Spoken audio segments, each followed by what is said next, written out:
Hello everyone, स्वागत है आपका हमारी दूसरी क्लास जिसमें आज हम बात करेंगे अकाउंट्स की डेफिनेशन पर। बिजनेस ग्लोबल एक्टिविटी है। बिजनेस ग्लोबल एक्टिविटी है तो बिजनेस की अकाउंटिंग भी ग्लोबल एक्टिविटी है। इसलिए दुनिया के हर देश में अकाउंटिंग की जाती है। पर बिजनेस करता कौन है? बिजनेस करते हैं लोग, आम लोग। वो जिस देश के भी निवासी होंगे उस देश के रीति रिवाजों से, कस्टम से, ट्रेडिशन से इन्फ्लुएंस होते हैं। अगर वो इन्फ्लुएंस होते हैं, उनकी बिजनेस प्रैक्टिसेस भी इन्फ्लुएंस होती हैं। और अगर बिजनेस प्रैक्टिसेस भी इन्फ्लुएंस होती हैं तो बिजनेस की अकाउंटिंग भी इन्फ्लुएंस होती है। इसलिए देखा जाता है कि एक ही प्रकार के ट्रांजैक्शंस को रिकॉर्ड करने के लिए अलग अलग प्रकार के मेथड्स डेवलप हो जाते हैं। दूसरी बात, बिजनेस डायनामिक एक्टिविटी है। लगातार इसमें चेंजेस आते रहते हैं। जो ट्रांजैक्शंस पहले नहीं होते थे वो अब हो रहे हैं। पुराने ट्रांजैक्शंस की अकाउंटिंग कैसे की जाए ये हम किताबों से सीख सकते हैं, पर जब नए नए प्रकार के ट्रांजैक्शंस होते हैं तो उनकी अकाउंटिंग फिर कैसे की जाए। याद कीजिए, जब जीएसटी आया था तो उससे पहले जीएसटी की अकाउंटिंग कैसे होगी ये किसी को पता नहीं था। लेकिन जब जीएसटी आ गया तब फिर हमने सीखा कि जीएसटी की अकाउंटिंग कैसे होगी। तो हमें दो बातों पर ध्यान देना है। पहली बात, अकाउंट्स में एक ही प्रकार की ट्रांजैक्शंस को रिकॉर्ड करने के लिए अलग अलग प्रकार के मेथड्स बन सकते हैं, मिल सकते हैं। दूसरी बात, बिजनेस डायनामिक एक्टिविटी है, ये एवर चेंजिंग है, इसलिए इसमें रोज नए नए प्रकार के ट्रांजैक्शंस आ सकते हैं। अब ध्यान दीजिए, अगर आप एक नए बिजनेसमैन हैं और पहली बार अकाउंटिंग कर रहे हैं और आपको अगर अलग अलग मेथड्स दिखाई पड़ेंगे तो आप तो कंफ्यूज हो जाएंगे कि हमें किस प्रकार अकाउंटिंग करनी चाहिए। उसके अलावा अगर आप नया कोई चीज डिस्कवर करते हैं तो उसकी अकाउंटिंग कैसे होगी ये भी एक कंफ्यूजन का कारण हो सकता है। इसलिए हर बड़े देश में इस तरह के कंफ्यूजन्स को दूर करने के लिए एक प्रोफेशनल बॉडी होती है और कुछ प्रोफेशनल्स होते हैं। हमारे देश में ICAI का सबने नाम सुना है, institute of chartered accountants of India. जो उसके मेंबर्स होते हैं वो कहलाते हैं CA, चार्टर्ड अकाउंटेंट। जैसे हमारे देश में ICAI होती है वैसे ही यूएस में है AICPA, American institute of certified public accountant.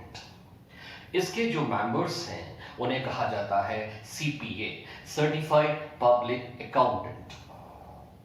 ये जो बॉडी है ये 1887 में यूएस में स्टैब्लिश की गई थी। उससे पहले कोई ऐसी प्रोफेशनल बॉडी नहीं थी जिसका इतना ग्लोबल इन्फ्लुएंस। इस बॉडी ने अकाउंटिंग को डिफाइन किया और वो जो डेफिनेशन है हम हर किसी को स्टार्टिंग में पढ़नी पड़ती है। इन्होंने अकाउंटिंग को डिफाइन करते हुए कहा कि अकाउंटिंग क्या है, तो ये कहते हैं accounting is an art. Accounting art है। किस बात का art? Recording, classification, summarisation. Accounting is an art of recording, classifying and summarising. तीनों काम को करने के लिए अकाउंटिंग क्या बताती है? सिग्निफिकेंट मैनर, एक सिस्टमैटिक तरीका बताती है। और तीनों काम किसकी टर्म में किए जाते हैं? तीनों काम किए जाते हैं मनी की टर्म में। किसकी रिकॉर्डिंग की जाती है, किसका क्लासिफिकेशन किया जाता है, किसका समराइजेशन किया जाता है? तो डेफिनेशन कहती है of transactions and events which are of financial character. और फिर क्या किया जाता है? रिजल्ट का इंटरप्रिटेशन किया जाता है। तो फिर अकाउंटिंग की डेफिनेशन क्या बनी? AICPA के अनुसार accounting is an art of recording, classifying, summarising in a significant manner and in term of money transactions and events which are in part at least of financial character and interpreting the result thereof. ये definition हमें याद नहीं करनी, ये definition हमें समझनी है। कैसे? AICPA अकाउंटिंग को डिफाइन करती है और कहती है कि अकाउंटिंग क्या है। अकाउंटिंग एक आर्ट है। Accounting is an art. किस बात का आर्ट है? आर्ट है is an art of recording, classifying and summarizing. Accounting is an art of recording, classifying and summarizing in a significant manner. In a significant manner and in term of money, transactions and events, which are in part at least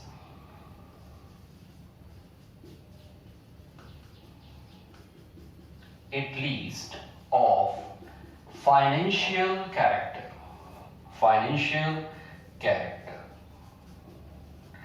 and interpreting the result thereof.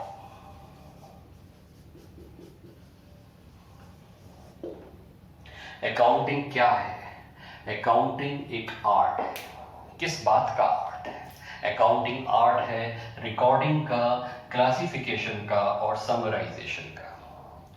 तीनों काम को करने के लिए accounting क्या बताती है?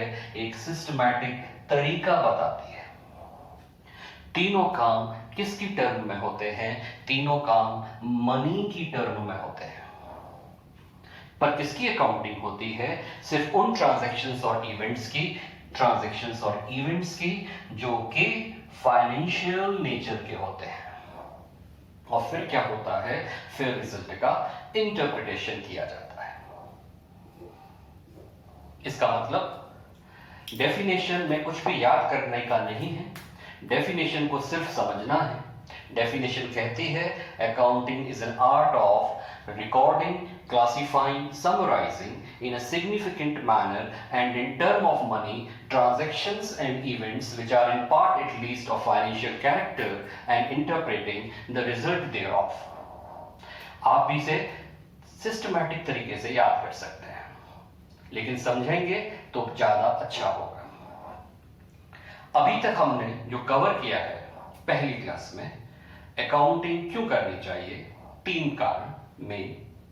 उसके बाद ऑब्जेक्टिव क्या है? ऑब्जेक्टिव है एनालिसिस और इंटरप्रिटेशन, यानी कि recording, classification, summarization, so that we can do analysis and interpretation. उसके बाद अकाउंटिंग को डिफाइन कैसे किया जाता है?